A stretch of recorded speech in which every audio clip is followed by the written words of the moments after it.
Olá, eu sou Ana Luísa Prudente e este é o Planeta Cívico, a sua comunidade de empreendedores de impacto cívico socioambiental.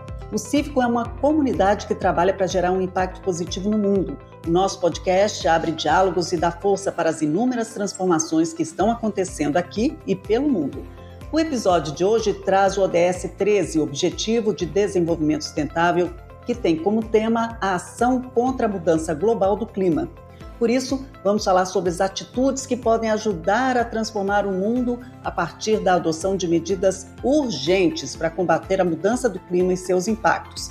E para essa conversa, a gente convidou uma pessoa muito especial, Ângela Mendes, que é presidenta executiva do Comitê Chico Mendes, empreendedora social da Ashoka Brasil, tecnóloga em gestão ambiental e militante socioambiental. Após a morte de seu pai, ela passou a trabalhar no Centro de Trabalhadores da Amazônia, o CTA, uma organização cofundada por Chico Mendes, que trabalha com manejo florestal comunitário e contribui muito para a criação de reservas extrativistas e projetos de assentamento agroextrativistas, ou PAI. E foi justamente a partir de seu trabalho no CTA e no Comitê Chico Mendes que Ângela começou a aprender cada vez mais sobre a história de seu pai, o Chico Mendes, a luta dos seringueiros e povos tradicionais, a realidade e os desafios das comunidades locais. Ângela, seja muito bem-vinda, um prazer enorme ter você aqui. Obrigada, Ana Luísa, o prazer é meu, queria agradecer o convite da comunidade Planeta Cívico. Super prazer, e a gente está aqui pensando em várias temáticas, e quando a gente fala de impacto ambiental, a gente tem que pensar urgentemente nas soluções para evitar essa crise que a gente já sente, mas que pode piorar ainda mais.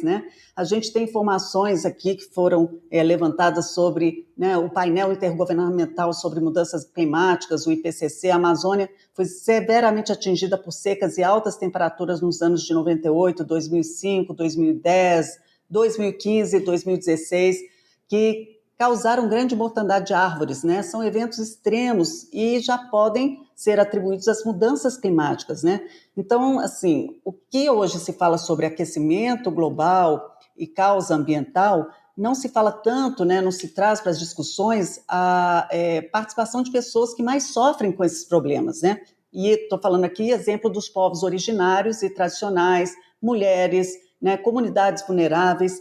Então, Ângela, vamos começar falando sobre esse ponto que é nevrálgico, Como é que as mudanças climáticas que já estão afetando a vida nesses ecossistemas, Como é que a gente trabalha para solucionar isso? Como é que a gente pode, começar? Eu sei que você já faz um trabalho assim, mas eu falando aqui para um público maior, os nossos ouvintes aqui, como é que a gente pode participar disso?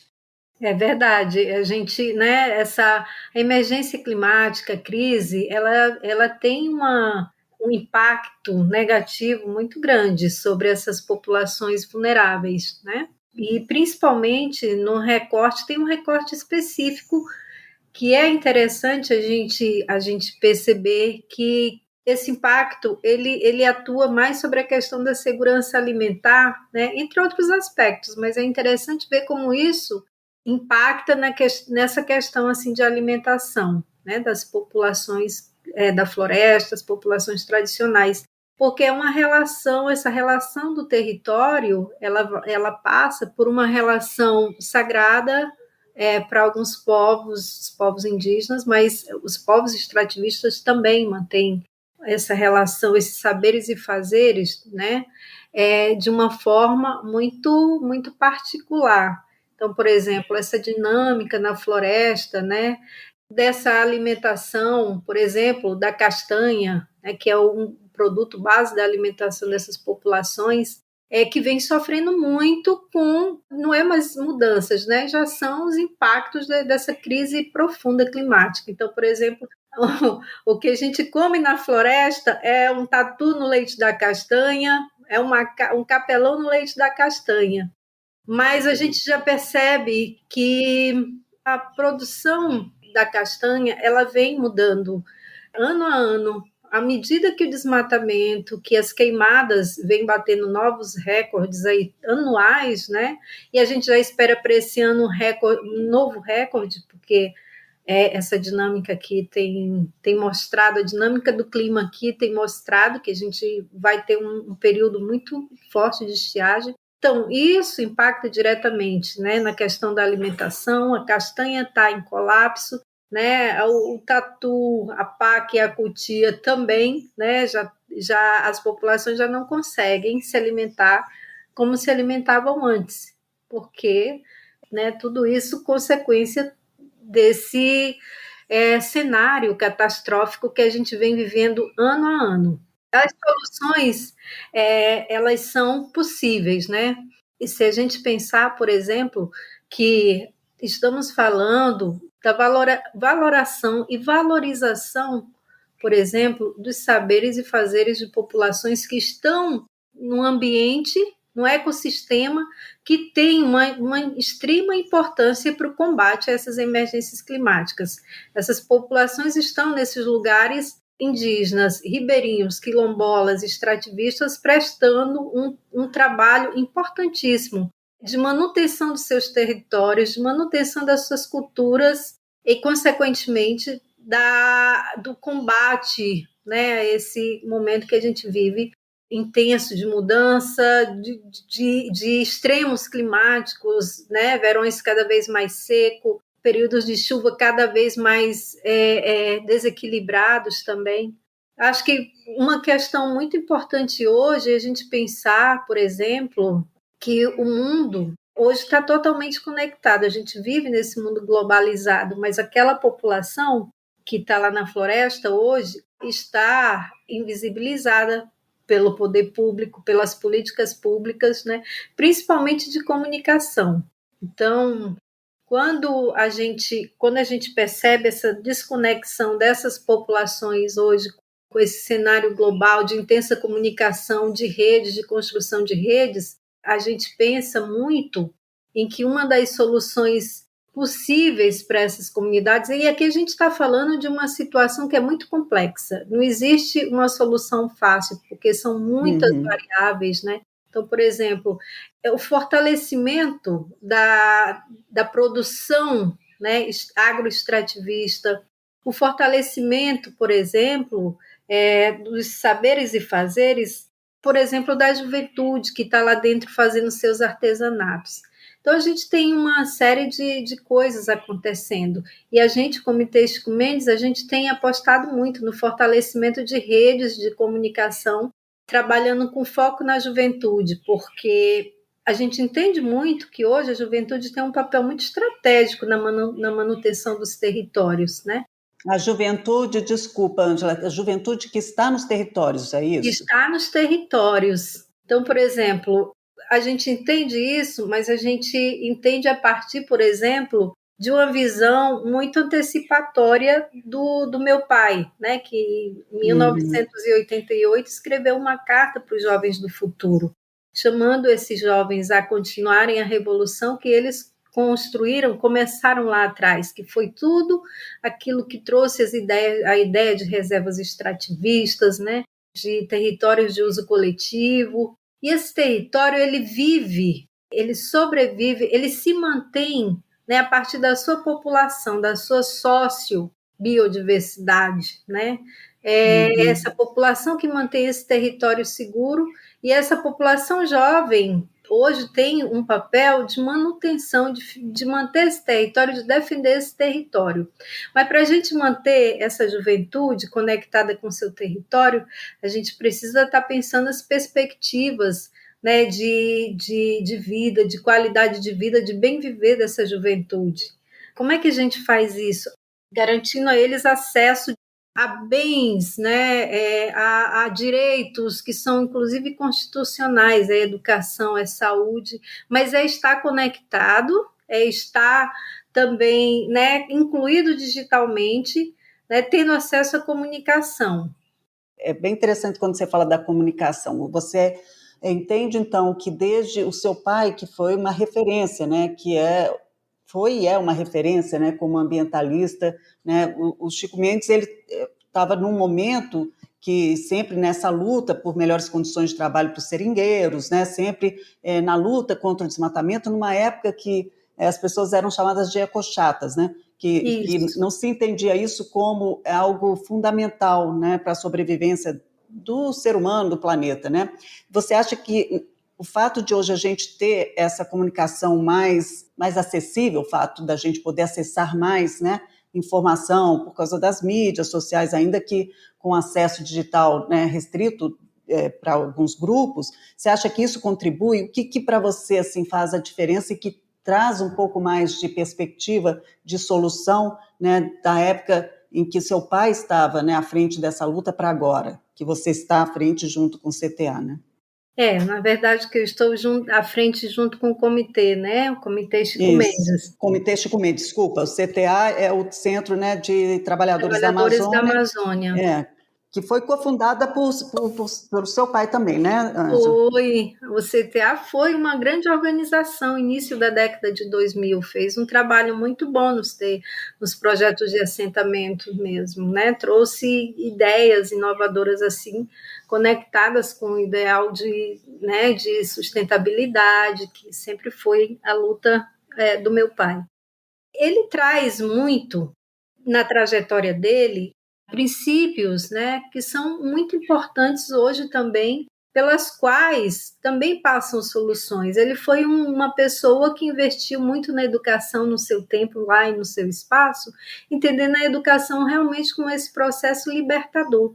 A gente sabe que hoje a educação faz toda a diferença também, né? Ela é, para além de todo o espaço, para além de qualquer coisa, ela nos coloca em movimento, nos mantém pensando, construindo no dia a dia nosso pensamento crítico, nossas ideias e valores.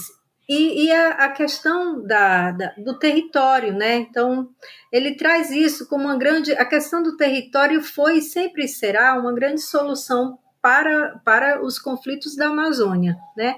A regularização fundiária hoje ela é um instrumento essencial se a gente quiser falar de redução de conflito, né? Regularizar, fazer todo esse trabalho, essa tarefa que o Brasil já deveria ter feito, né, há muito tempo e não consegue fazer, e por isso hoje ainda se coloca como um grande, com esse recorde ainda de assassinatos de trabalhadores rurais, de lideranças, enfim.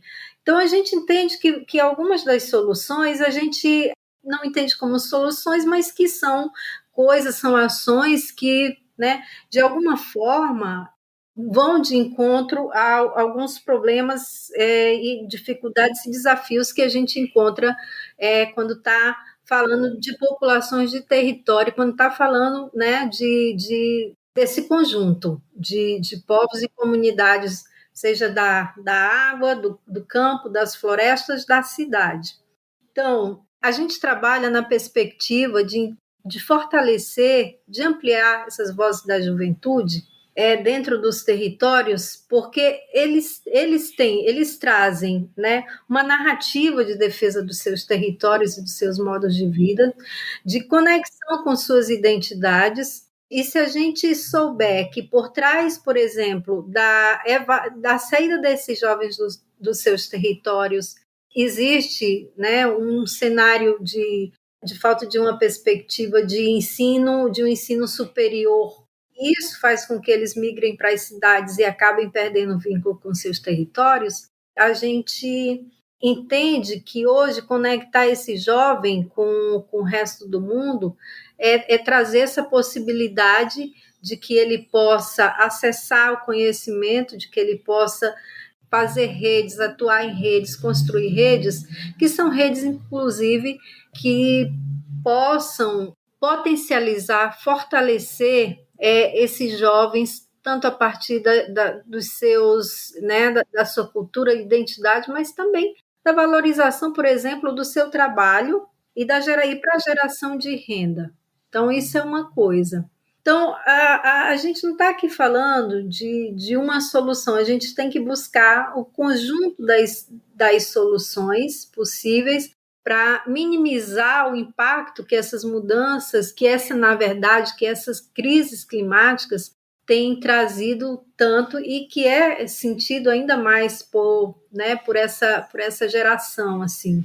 Então, a gente acredita, por exemplo, na inclusão digital como uma ferramenta também de solução, porque ela vem num aspecto bem amplo e bem geral de trazer essas condições para que não só os jovens, mas que as comunidades estejam conectadas com o mundo e aí passem a ter uma visão mais, né, um panorama mais, acho que geral das coisas, assim.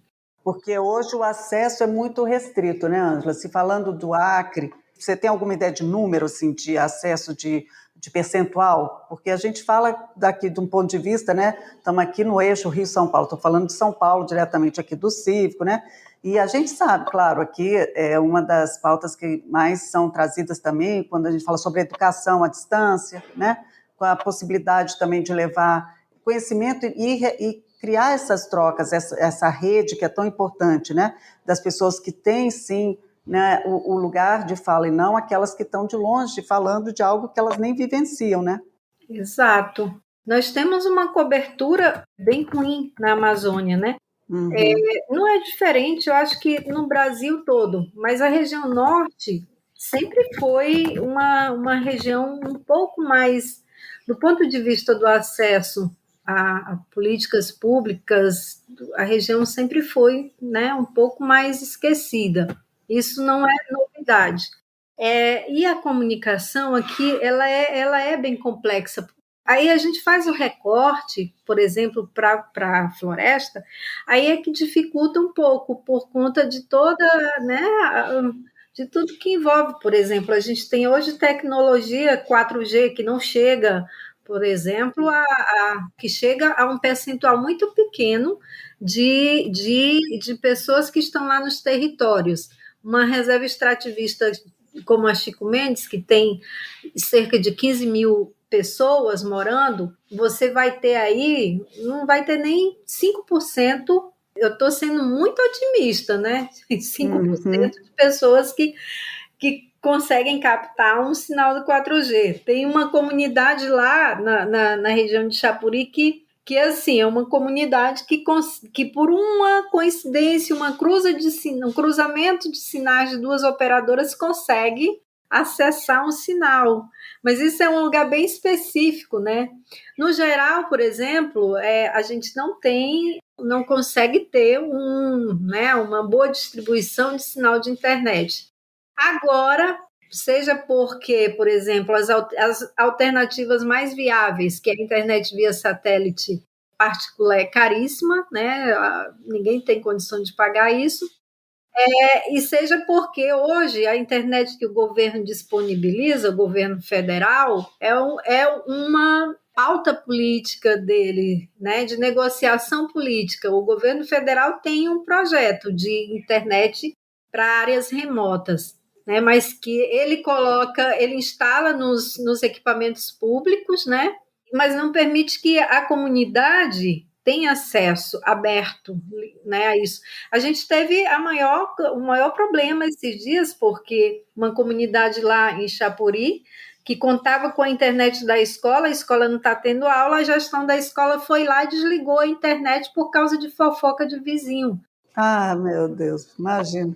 E nós temos jovens lá fazendo cursos, fazendo formação, participando sabe, são jovens que a gente tem engajado, são engajados, são militantes, são ativistas, são jovens do Engajamundo, são jovens do Comitê Chico Mendes que estão participando, que estão ativos aí nas redes e que não estavam tendo nenhum suporte. Então, a gente teve que fazer uma conversa de sensibilização com o secretário de Educação para que ele libere essa internet para que os jovens lá da região possam ter acesso a essa internet. Você vê que ponto que chega, né? Exatamente.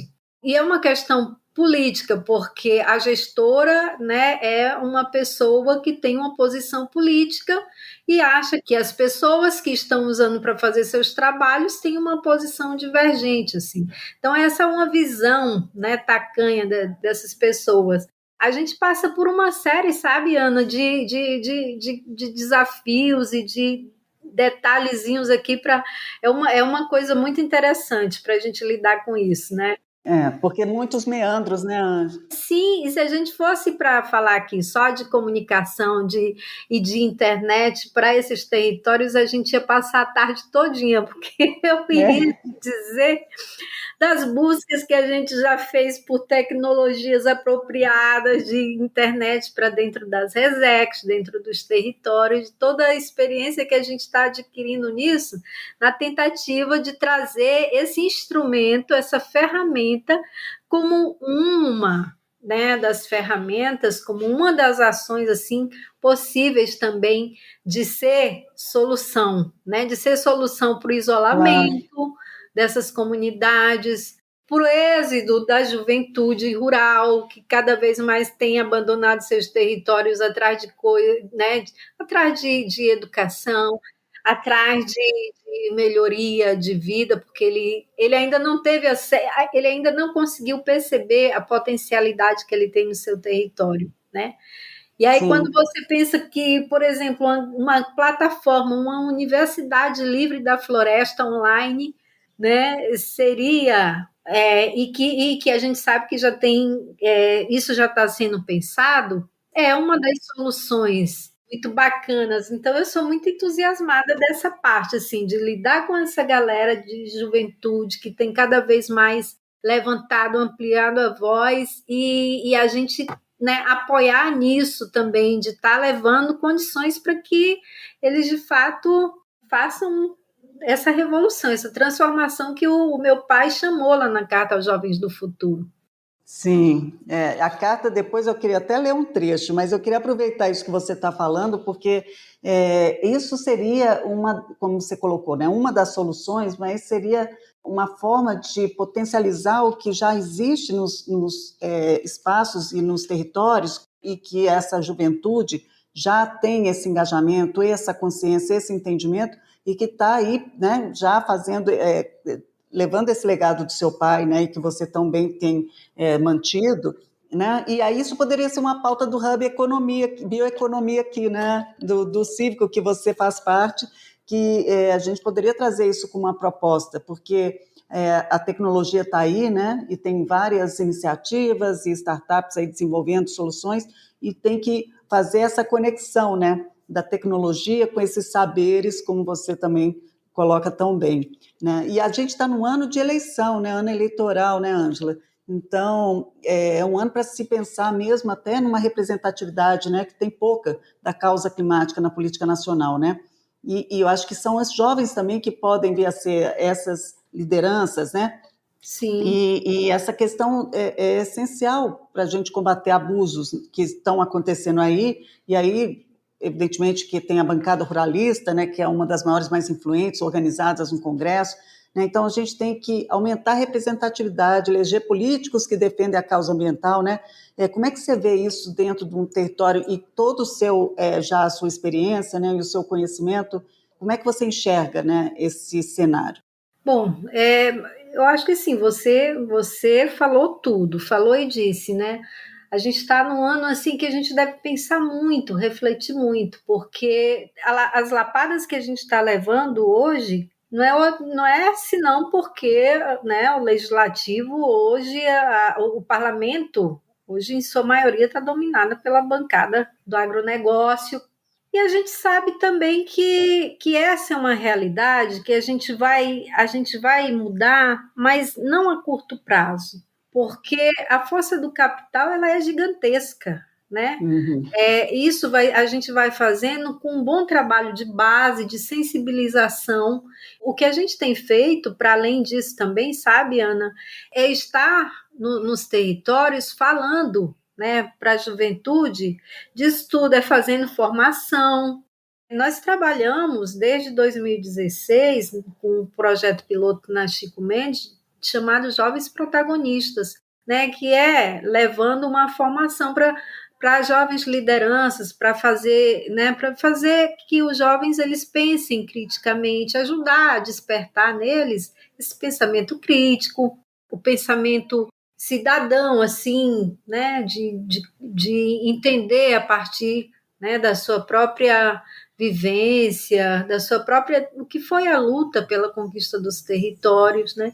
Então, a Uhum. gente faz esse trabalho de base, e nisso é um trabalho político, porque a gente sabe também que hoje há uma fragilidade nesses territórios, é uma fragilidade a partir, né, dessa concepção da política pela garantia aos direitos. Então, assim como comer é um ato político, assim como, né, ter um território, você não tem um território, você não mora num assentamento, numa resex, porque alguém foi bonzinho lá e deu isso para você morar. Você foi lá, lutou e conquistou. Então, isso tem que estar muito presente. A gente tem uma geração que não participou dessas grandes lutas, então estar mantendo, está fazendo atualizando isso sempre com eles é importante, né? De que a gente precisa Sim, se mobilizando constantemente, precisa estar se organizando constantemente. E isso foram grandes ensinamentos que meu pai deixou, na verdade. E tudo isso com sim. uma base política muito forte. Então, a gente tem uma perspectiva de mudar, mas essa mudança ela vai ser lenta também, né?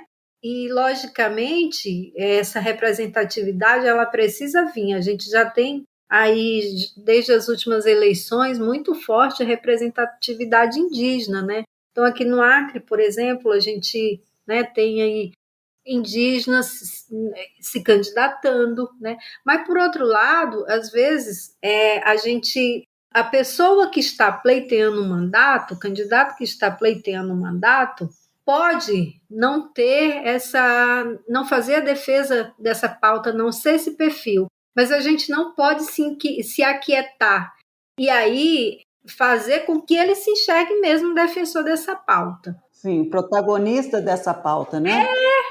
Ele não precisa, mas a gente que está ali no dia a dia, no ativismo, na militância, a gente faz com que essa criatura entenda a importância dessa pauta. E como é que a gente faz? A gente constrói plataforma e vai negociar, né, com essas criaturas que estão colocando o seu nome ali à disposição de um mandato. Então, a gente está construindo, né, essa plataforma para sentar com esses candidatos. É importante a organização, né, civil, é importante que a gente, enquanto, né, ser político, faça essas provocações também. Sim, perfeito. Mana, eu estou cansada de ver aqui nossos colegas que se candidatam, né, colegas LGBTQIA+, que se candidatam e não conseguem aglutinar, né, essa população. É uma coisa de representatividade, né, que a gente precisa planificar isso, né, dar essa liga mesmo. Estamos inseridos na campanha do primeiro voto, isso é muito importante, né? E vamos estar trabalhando aí esse ano fazendo muito encontro sobre a importância do voto para a juventude também, né? A importância Sim, desse processo, né? Da democracia. fundamental, né? Engajamento do jovem, né? Da população em geral, né? População em geral e principalmente do jovem que às vezes vê essa bagunça geral, vê esse fenômeno bolsonarismo aí e às vezes não se interessa mais por política por conta né, de tudo Exatamente.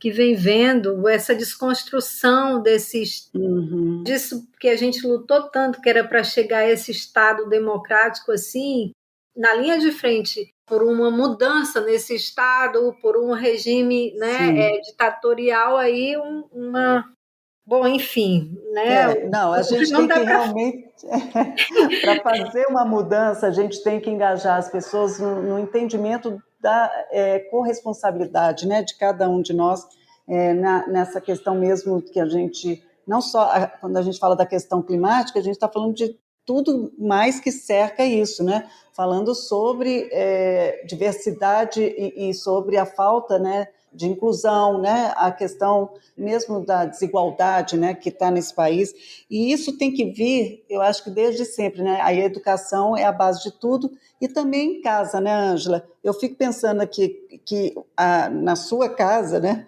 você com seu pai, né, o Chico Mendes, e você agora com a sua filha Angélica, né, eu queria entender um pouco assim, como é que foi essa sua construção, né? Como é que foi dentro da família essa causa ambiental? O que seu pai, né, falava ou fazia que te marcou mais, assim, do ponto de vista mesmo de militância, né? Você sabe que, por exemplo, eu fico sempre muito emocionada de falar, porque assim, eu nasci no Seringal, né? Nasci no Seringal que hoje é o pai, que é o Pai Cachoeira. Então, o Pai Cachoeira tem um simbolismo muito grande na luta do meu pai, porque foi o lugar onde ele liderou o seu último empate, o seu último grande empate, né, que consistia no impedimento, né, do desmatamento daquela área. Então, o lugar onde eu nasci foi o lugar, né, de intenso conflito. Depois virou pai, mas também foi o lugar pelo qual, né, o meu pai foi assassinado. E hoje eu volto lá no Cachoeira, sabe, com atividades assim com jovens, e eu fico muito feliz porque eu fico me sentindo retornando para casa.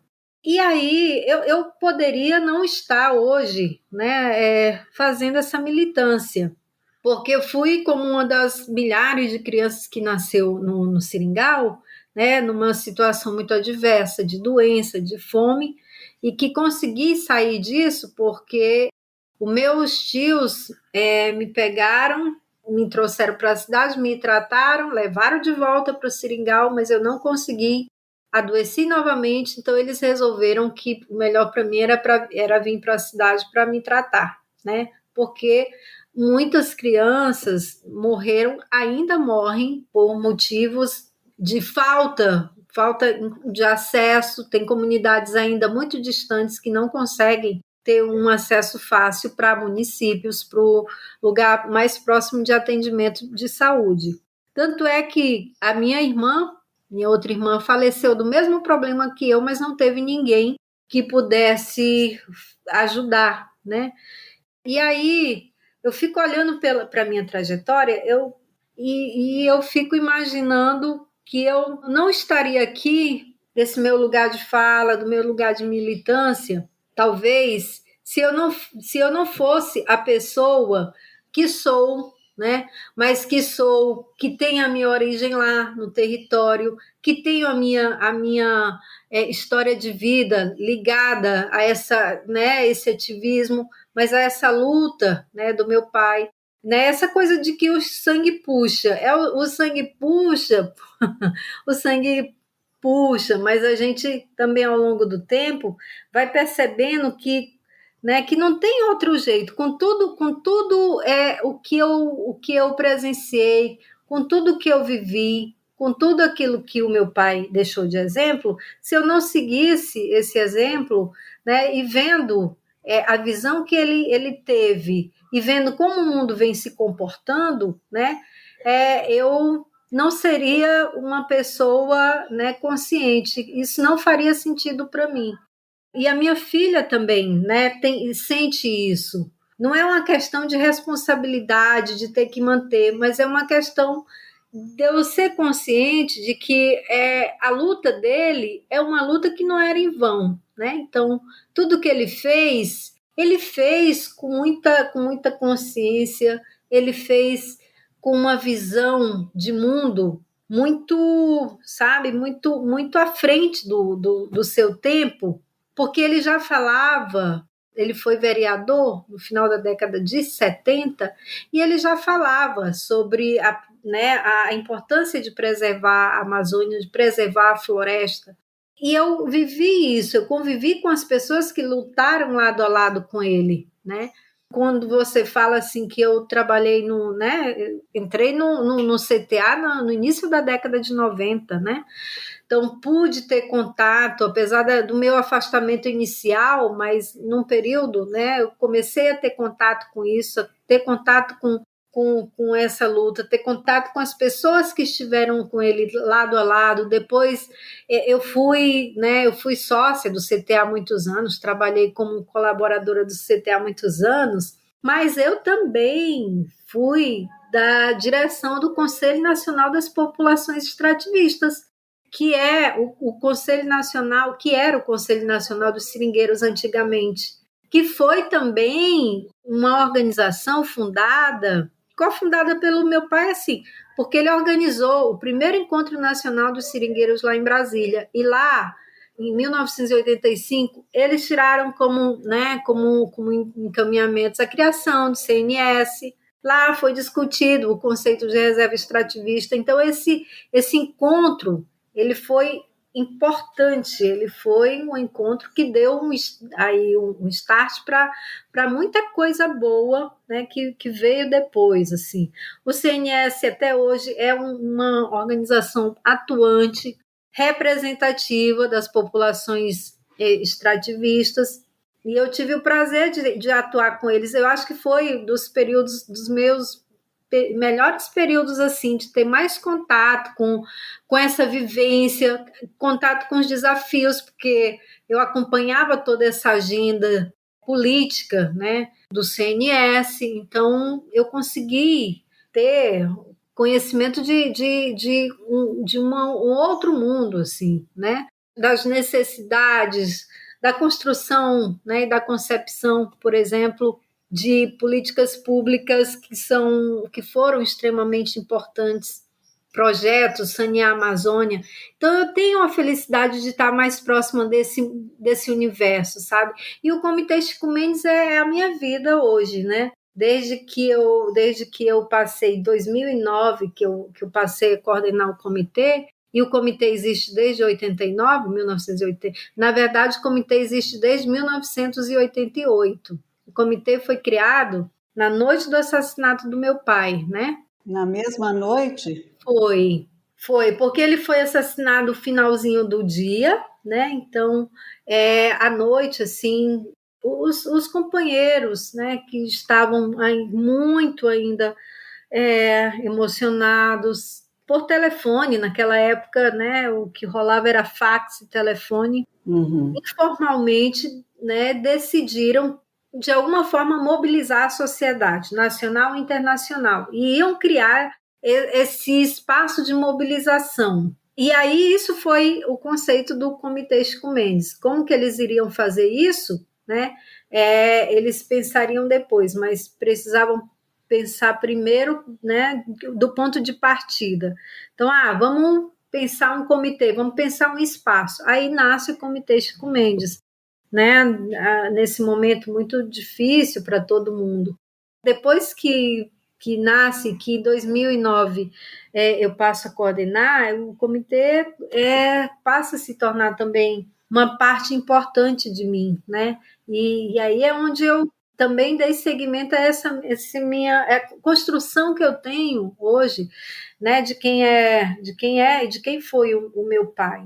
Então, assim, eu sempre digo que o Chico que eu conheço, ele foi eu construí como quem constrói uma coxa de retalhos, porque eu tive pouco contato com ele vivo. A gente estava tendo contato nos 2 últimos anos de vida dele, a gente estava se reaproximando. Então, ter contato com ele, fazer parte do dia a dia dele, né?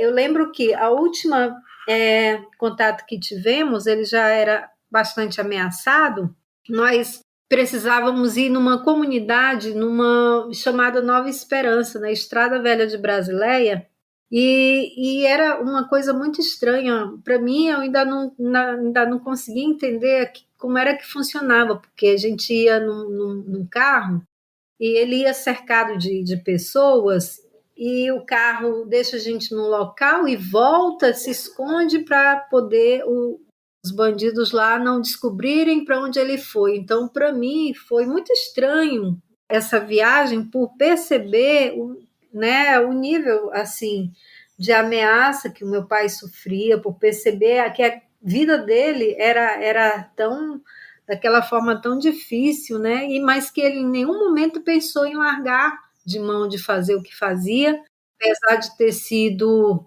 muitas vezes de ter sido tentado por fazendeiros, né, que ofereciam benefícios para ele. Então, para mim foi foi estranho, mas foi interessante, mas foi também muito importante ver isso, presenciar isso.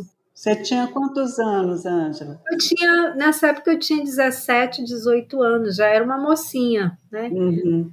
Então isso foi muito importante para mim, ter uma dimensão exata do que ele fazia. E eu cresci assim, né, mais próxima dos amigos, das companheiras dele de luta, aprendendo sobre ele depois que a gente, né, depois que ele foi tirado de mim, assim. E eu acho que eu fui fazendo esse caminho inverso, sabe? Se criança eu fui me afastando, depois com a idade eu vou cada vez mais voltando à minha origem, fazendo esse retorno no caminho inverso, me aproximando mais, né, da minha história, da minha essência.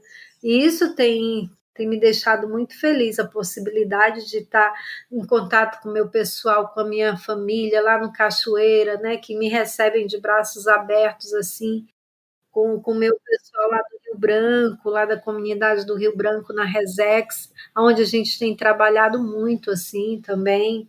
Então, trabalhar com isso tem nos dado uma grande satisfação e uma satisfação maior de ver a minha filha também, né? Assim, com esse Sim, dando comprometimento. continuidade, né? Exatamente, dando continuidade, porque nem, né, não é sempre que filho de peixe, peixinho né? Exatamente. Vocês, olha, o seu pai estaria muito orgulhoso, tenho certeza. E fico aqui também imaginando assim, né, essa relação que você está construindo também com ela, né, junto nessa proposta. E aí queria saber um pouco também como é que está isso, como é que estão os projetos para o pessoal que está aqui acompanhando, né, para a gente já encerrando, mas falar um pouco assim de como também quem está nos ouvindo pode, né, participar de algum trabalho que vocês desenvolvem. Fala um pouquinho desse momento e do como é que vocês estão caminhando, né, agora com as possibilidades. É, então a gente é muito interessante, sabe, Ana, porque o comitê, ele foi, como eu já te falei, criado nesse período de forma muito assim, de forma muito articulada, mas voluntária, né, de pessoas voluntárias. Então o comitê ele sobrevive até hoje como um coletivo ativista. A gente realiza todo ano a Semana Chico Mendes, que o comitê foi criado com duas missões muito especiais. Primeiro, essa mobilização, né, da sociedade nacional e internacional pela justiça, né, em relação ao assassinato do meu pai, e depois para difundir, né, os ideais dele, manter, defender esses ideais. Então a gente faz isso através da Semana Chico Mendes, que a gente faz do dia 15 ao dia 22 de dezembro, que é a data de nascimento e a data do assassinato dele. Então, nesse período, a gente realiza muitas atividades trazendo o debate para a sociedade, né? O debate sobre a importância, né, da defesa do meio ambiente, da defesa da cultura, a valorização da identidade e da cultura, né, dessas populações. E aí, a partir de 2020, a gente também agora realiza o Festival Jovens do Futuro, no dia 6 de setembro, porque a carta do meu pai ela começa assim: atenção, jovens do futuro, 6 de setembro de 2120, aniversário ou primeiro centenário da Revolução Social que mudou, papapá. Ou seja, ele fala que em 2020 a gente teria uma revolução. E a gente tem visto realmente jovens no mundo todo se movimentando, se mobilizando por uma causa. É incrível isso, Ângela. Posso só ler aqui rapidinho, então, porque você começou a carta, o trecho que fala, né? Atenção, Jovem Futuro, 6 de setembro, que eu abri aqui, né? Estou lendo, do ano de 2120, aniversário, o primeiro centenário da Revolução Socialista Mundial, que unificou todos os povos do planeta num só ideal e num só pensamento de unidade socialista, e que pôs fim a todos os inimigos da nova sociedade. Aqui ficam somente a lembrança de um triste passado de dor, sofrimento e morte. Desculpem, eu estava sonhando quando escrevi estes acontecimentos, que eu mesmo não verei, mas tenho o prazer de ter sonhado. Incrível, né? E eles já antevendo. E isso, tudo isso que a gente está vendo hoje. Então, assim, o comitê tem focado muito, né, nas Semanas Chico Mendes, agora no Festival Jovens do Futuro, mas o ano passado a gente entendeu que precisava dar um passo maior para poder também ter estrutura, ter estofo para enfrentar esse cenário, essa conjuntura que a gente vive de intenso desmonte das políticas socioambientais, dos retrocessos. Então, a gente, né, se institucionalizou e o comitê, então, está nesse momento, se estruturando, inclusive internamente, mas, ao mesmo tempo, a gente, né, já tem ações previstas para acontecer, por exemplo, na Reserva Extrativista Chico Mendes, com juventude, né, com formação de juventude no mediativismo, na criação de narrativas, né, e, ao mesmo tempo, a gente está engajando jovens também, né, para fazer esse trabalho de defesa dos territórios. E como os jovens que estão nos ouvindo podem participar, Ângela? Como as pessoas, né? Tem alguma forma, vocês têm quais são as redes que as pessoas podem seguir? O que você poderia dar aqui de caminho? Tem o nosso Instagram, que é @ChicoMendesComitê. A gente tem o nosso Facebook, que é Comitê Chico Mendes. A gente faz muitas parcerias e a gente engaja muito o jovem, aonde o jovem estiver, né? Se ele tiver essa sensibilidade, se ele tiver uma causa, ele é um Chico Mendes, na verdade. Se ele defende uma causa, seja qual for ela, mas que seja uma causa com justiça, porque a causa dele era a justiça social, justiça ambiental, né? Então ele lutava por isso. Então qualquer jovem que tem uma causa, ele é um Chico Mendes, ele é um membro do Comitê Chico Mendes. A gente hoje tem um núcleo jovem do Comitê Chico Mendes. Então, por exemplo, a gente tem um coletivo Chico Mendes lá na Alemanha. Que legal. A gente tem parceiros na Europa que não são do comitê, mas são nossos parceiros.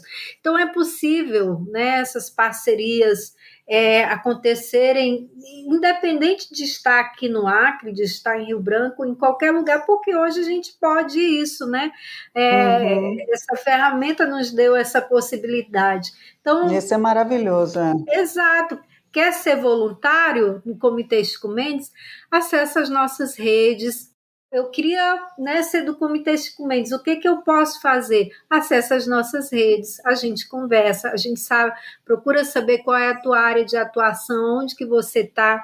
Por exemplo, nossos parceiros, a gente tem parceiros lá na Europa que quando vai ter qualquer movimentação a partir de dos acordos, por exemplo, do Mercosul, Comitê Chico Mendes, Ângela, quer que a gente leia uma carta, quer que a gente faça um cartaz, quer que a gente não sei o quê, e está lá o pessoal com cartaz do Chico Mendes, lá em frente ao Parlamento Europeu, né, contra o acordo do Mercosul, não sei o quê, né, vamos ter um dia D de empate contra o PL 6024, vamos fazer na nossa cidade. O PL 6024, ele é um PL que impacta diretamente a Reseq Chico Mendes e o Parque Nacional da Serra do Divisor. Está lá no Acre, mas a gente pode fazer barulho em qualquer lugar do mundo, porque a gente só consegue, consegue com mais eficiência barrar esses desmandos, né, tanto seja do legislativo quanto do executivo, botando a boca no mundo. Os povos indígenas hoje eles têm tido vitórias assim memoráveis sobre o governo, sobre ações desse governo, porque eles criam campanhas maravilhosas e jogam nas redes e atingem e alcançam um número muito grande de pessoas, mobiliza a sociedade nacional e internacional. Hoje a gente eu percebo muito bem, Ana, uma mudança significativa, viu, na mentalidade das pessoas. Eu ando muito de ônibus, eu ando muito de aplicativo e converso muito, e é perceptível hoje as pessoas se preocupando muito com as questões climáticas, né? Sim, a gente tem aqui uma pesquisa que é um eco-despertar medindo a consciência global, engajamento e ação pela natureza da WWF. Fala que o engajamento da população com as causas ambientais cresceu 16% nos últimos 5 anos. Quer dizer, está tendo mesmo essa, né, consciência maior. Porque as pessoas estão sentindo na pele, né, Ana, Isso. o resultado, as consequências da crise climática, né? Então, aqui na Amazônia, então, a gente, né, imagino que vocês também no Sudeste, no Sul, claro, não são imunes a isso. Aqui a gente acaba percebendo essa mudança muito próxima, porque, né, eu, por exemplo, eu percebi que no inverno não choveu tanto, esse inverno não choveu tanto, a gente teve picos de verão dentro do inverno, sabe? Então, as pessoas sentem na pele, sentem, é o calor, é a falta d'água, é o negócio.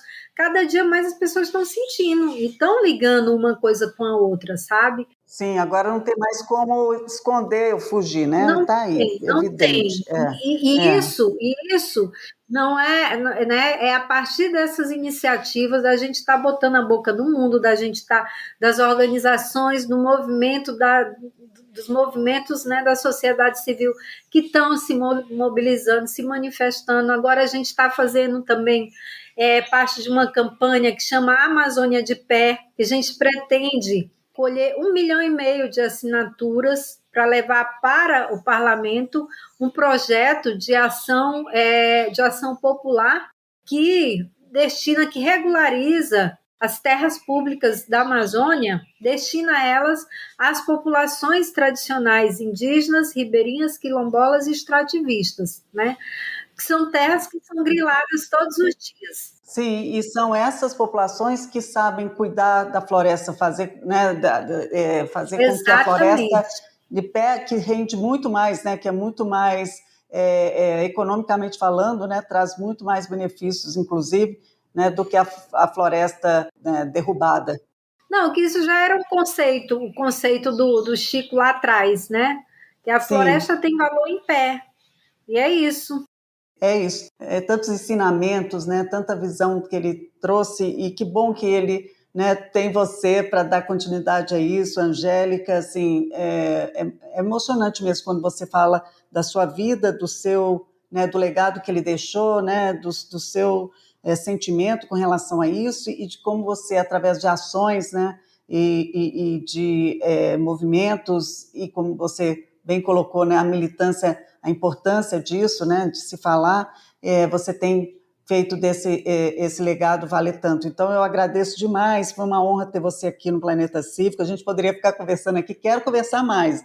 Que bom que você está já no nosso, plugado aqui, né, no Hub Bioeconomia, que a gente pode fazer outras conversas, que é sempre importante a gente trazer uma pessoa como você, né, que tem todo um conhecimento, essa visão de mundo, e está com essa, né, abertura e disponibilidade para que trazer mais pessoas para né, esse movimento, essa militância. Então, muito obrigada, Ângela.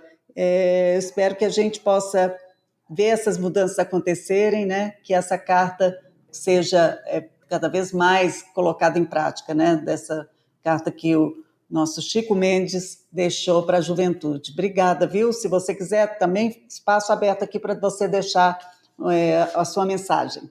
Obrigada, Ana Luísa. Foi um prazer falar contigo, viu? Você tem uma voz maravilhosa. Não é à toa que apresenta um podcast, né?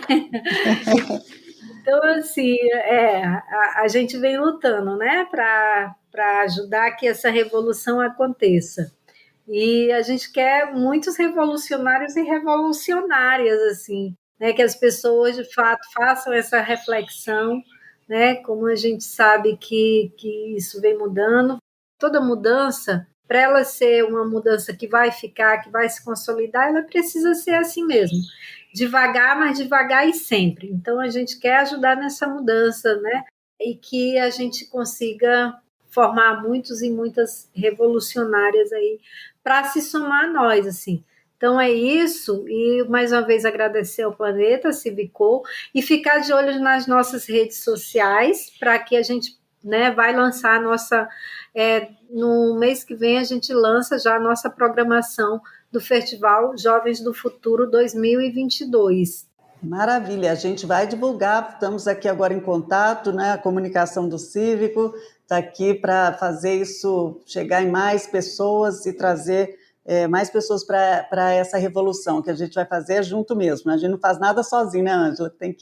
É o coletivo Sim. que faz a diferença mesmo, né? Sim. Então, muito obrigada. Obrigada a vocês. Eu sou Ana Luísa Prudente, este foi o Planeta Cívico, a sua comunidade de empreendedores de impacto socioambiental. Acompanhe a gente nas redes sociais, @CívicoBR. Nossos programas são mensais e vamos nos ver sempre na última sexta-feira do mês. O podcast Planeta Cívico é produzido pela Agência Digitale. Acesse digitale.com.br/podcast. Apresentação Ana Luísa Prudente, direção Samuel Leite, produção Tata Finoto, roteiro Júnior Pomponê, assistência Renato Taioba, edição Guilherme Silva, e este é um produto Digitale Content.